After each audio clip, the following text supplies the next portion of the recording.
Well, howdy there, Internet people. It's Bo again. So, today we are going to talk about Michigan, some proceedings, and a deal that happened up there, and where it goes from here, because there are a couple of different options as to why this occurred the way it did, and we're just going to kind of run through it all. Okay, so if you missed the news, yesterday, news broke that James Renner, who is one of the people who was charged in the fake elector scheme up in Michigan, one of the 16. His charges were dropped completely, and he entered into an agreement saying that he would cooperate fully and provide relevant documents. This wasn't a plea agreement. His charges were dropped totally. 8 felony counts, I think. And they disappeared. Okay, so these are people who, according to the allegations, they allegedly signed documents saying that they were the electors and all of this stuff, and you know the story. So, totally dropping the charges and getting an agreement to cooperate fully and provide relevant documents.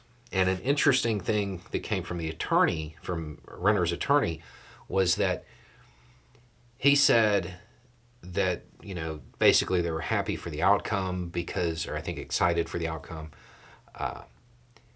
and that he wasn't going to comment on the agreement, but the charges against his innocent client had been dropped.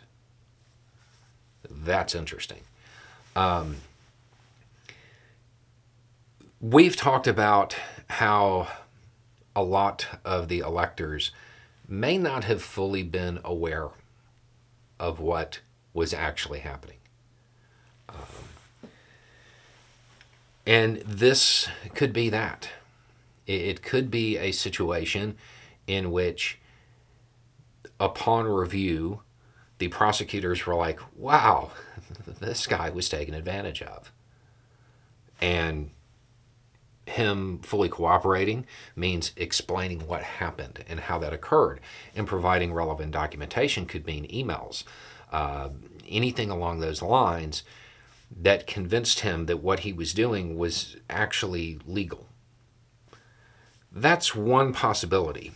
The other is his documentation and his testimony is so on the ball that they were just like, yeah, fine, we will let you completely walk on all of this. But you're going to show up at the trials and at key hearings, which is what it says. Either one of those are kind of in bounds. I don't know which it is. I do not know which it is, but either one of those are realistic possibilities. And there could be others. It's unusual for a case to be completely dropped, especially one with 8 felony counts. There's normally some kind of plea. So either this person was manipulated into it, which it's possible. We talked about it being a possibility early on. Or they have so much that it's worth just being like, yeah, you get to walk away from this scot-free, but you're giving us everything. Or it could be something that I haven't thought of, to be honest. But it's unusual. Because it's unusual, we'll see it again. I would not expect this to be the last time you hear that name when it comes to this case, even though his charges are gone. Not technically part of the case anymore.